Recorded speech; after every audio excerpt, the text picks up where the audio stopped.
দর্শক, মুন্সিগঞ্জের মুক্তারপুর ধলেশ্বরী সেতুর রেলিং ভেঙে একটি ট্রাক অল্পের জন্য রক্ষা পেয়েছে। আমরা দেখছি এই মুহূর্তে ট্রাফিকের রেকার যে গাড়িটি রয়েছে সেই গাড়িটি কিন্তু এই গাড়িটিকে এখান থেকে সরানোর জন্য এসেছেন। আমরা আপনাদের যদি একটু দেখাই যে গাড়িটি কিন্তু একটি অ্যাক্সিডেন্টের দুর্ঘটনার শিকার হন এবং এই মুক্তারপুর ব্রিজের মধ্যেই কিন্তু এই দুর্ঘটনাটি ঘটে, যেখানে এই রেলিং ভেঙে কিন্তু পড়ে যাওয়ার মতন অবস্থা হয়েছিল, যেখানে পড়লে বড় ধরনের দুর্ঘটনা ঘটতে পারত। এবং এই গাড়িতে কিন্তু গাড়িটির সাথে আরেকটি গাড়ির সংঘর্ষ হয়েছে। আমরা সেই বিষয়টি আমরা দেখিনি, তবে আমরা এই মুহূর্তে দেখাচ্ছি যে এই গাড়িটির সাথে হয়তো কোনো একটি গাড়ির সংঘর্ষ হয় এবং এই গাড়িটির দুর্ঘটনার শিকার হয়। আমরা এই মুহূর্তে একটু জানবো। ভাই, আপনারা কি এখানকার? এই গাড়ির সাথে আছে? আচ্ছা, এই গাড়িটির সাথে আর কোন গাড়ির সাথে লাগছিল? একটু গাড়িটা মূলত কি হয়েছে, আমি এখানে ছিলাম না, আমরা এখানে ছিলাম না। হ্যাঁ, আপনারা এসে কি জানছেন? আমরা দেখছি এই অবস্থায় আছে। আমরা দেখছি কতক্ষণ আগের ঘটনা? কতক্ষণ আগের ঘটনা? ঘন্টা খানেক আগের ঘটনা। 1 ঘন্টা আগে। এই গাড়ির সাথে তো মনে হয় আরেকটা গাড়ির সাথে সংঘর্ষ হয়েছিল। এটা আমি বলতে পারতেছি না, আমি ওই সময় তো ছিলাম না। এই গাড়িটা তো মুক্তারপুর থেকে আসছিল না, এটা তো যাওয়ার পথেই দেখা যাচ্ছে।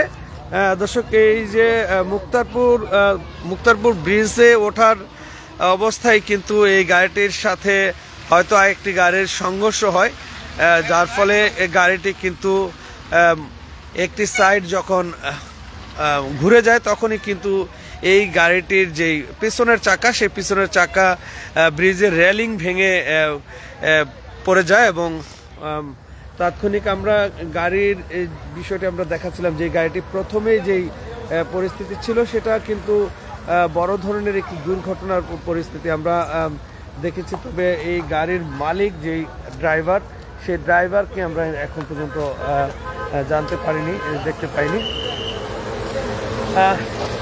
আমরা একটু আপনার কাছ থেকে একটু জানতে চাচ্ছি, কতক্ষণ আগে এই দুর্ঘটনা ঘটছে? দুর্ঘটনাটা ঘটছে ঘন্টা দেড় হবে। 1-1.5 ঘন্টা। এই গাড়িটা তো ব্রিজে উঠতেছিল। তেল শেষ হয়ে গেছে। হ্যাঁ হ্যাঁ, তেল শেষ হয়ে যাওয়ার কারণে আরে অটো দিয়ে একটা নিয়ে আসছে।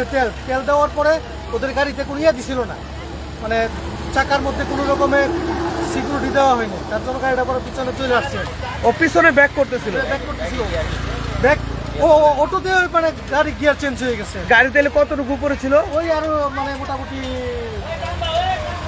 50 গজ হবে আর 50 গজ উপরে হবে। তবে গাড়ির এখানে আমরা দেখছি যে এই যে এখানকার চিত্র দেখে মনে হচ্ছে গাড়িটি আরেকটা গাড়ির সাথে কোনো ধরনের সংঘর্ষ হয়েছে, এরকম হয়েছে? না না না, এরকম কোনো সংঘর্ষ হয় নাই। গাড়িটা শুধুমাত্র ওইখানে রাইখা, গাড়ি যখন তেল শেষ হয়ে গেছে তারা অটো দিয়া তেল নিয়ে আসছে পাম্পে থেকে। তেল ভরার সময় গাড়ি নাকি স্টার্ট হচ্ছে না, তার জন্য আবার এরা নিচে নাইমা চেষ্টা করতেছিল মেরামত করার জন্য আর কি। গাড়িটা অটো দিয়ে পিছনে চলে আসছে। এরপরে ওইখানে দর্শক আমরা শুনছিলাম। ভাই, আপনার পরিচয়টা? আপনার পরিচয় না? আমি আনসারের অ্যাসিস্ট্যান্ট কমান্ডার মোহাম্মদ দুলাল মিয়া।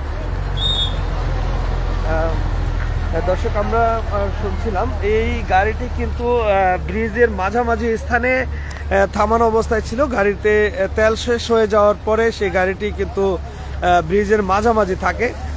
পরবর্তীতে যখন তেল নিয়ে আসা হয়, তেল ভরে গাড়ি চালু করার ঠিক আগ মুহূর্তেই যখন গাড়িটি স্টার্ট করার জন্য চেষ্টা করছিল, ঠিক সেই মুহূর্তে কিন্তু গাড়িটি পিছন ব্যাক করেন এবং পিছন থেকেই এই গাড়িটি কিন্তু এসে রেলিং ভেঙে নিচে পড়ে যাওয়ার উপক্রম হয়। অল্পের জন্য যে গাড়ির ড্রাইভার, সেই গাড়ির ড্রাইভার রক্ষা পান এবং এই যে এই গাড়িটি কিন্তু নিচে পড়লে দুর্ঘটনা হতে পারত এবং যেখানে গাড়ির এই যে ব্রিজের যে সীমানা রয়েছে, সেই সীমানা পিলারের ভিতরেই পড়তো, নয়তো অথবা সাইডে পড়ার মতো সম্ভাবনা ছিল। তবে এই যে গাড়িটি, সেই গাড়িটি কিন্তু বড় ধরনের একটি দুর্ঘটনা হাত থেকে রক্ষা পেয়েছে।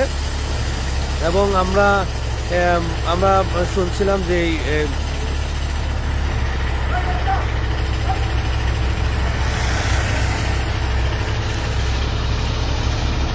এখন কিন্তু এই গাড়িটিকে এখান থেকে সরিয়ে নেওয়ার জন্য পুলিশের যেই রেকার গাড়ি রয়েছে সেই রেকার গাড়ি এখানে এসে উপস্থিত হয়েছেন এবং সেই গাড়িটি এখান থেকে সরিয়ে নেওয়া হবে। দুর্ঘটনাটি কিন্তু ঘন্টা খানিক আগে এই ঘটেছে। মুন্সিগঞ্জের ধলেশ্বরী সেতুর মাঝামাঝি জায়গায় কিন্তু গাড়িটি থামানো অবস্থায় ছিল তেল ফুরিয়ে যাওয়ার কারণে। সেই গাড়িটি আবার তেল ভরে যখন গাড়ি স্টার্ট করা হয় তখন কিন্তু গাড়িটি পিছনের দিক থেকে নামতে থাকে, যেটাকে বলে গাড়ির হয়তো কোনো ধরনের ব্রেক না করার কারণে এই দুর্ঘটনাটি ঘটেছে, এমনটাই কিন্তু বলছিলেন।